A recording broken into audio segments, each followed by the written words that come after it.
Sur cette figure, seules les pages 1 et 3 des processus P1 sont chargées, ainsi que la page 1 des processus P2 et les pages 1 et 2 des processus P3. Donc, on remarque que l'espace d'adressage des processus P4 est plus grand que la mémoire physique disponible pour les programmes utilisateurs. Puisque les pages d'un espace d'adressage de processus ne sont pas toutes chargées en mémoire centrale, il faut que le processeur puisse détecter leur éventuelle absence lorsqu'elle cherche à faire une conversion d'adresse paginée vers l'adresse physique.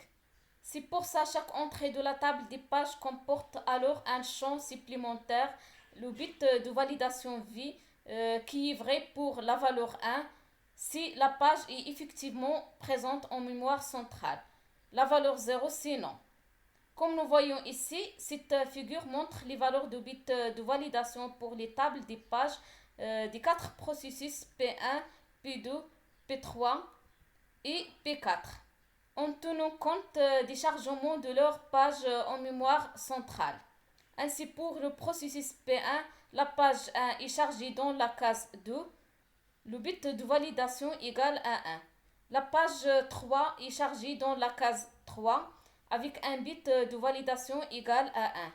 Par contre, les pages 2 et 4 ne sont pas présentes en mémoire centrale et donc le bit de validation égale à 0.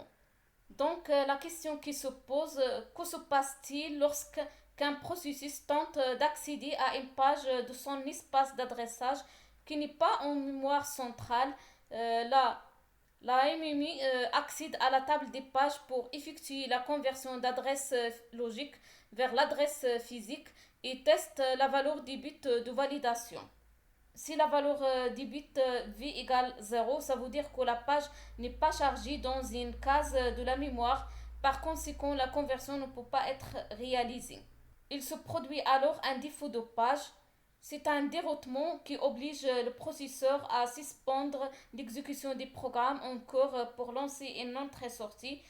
Par la suite, il charge la page manquante en mémoire centrale dans une case libre.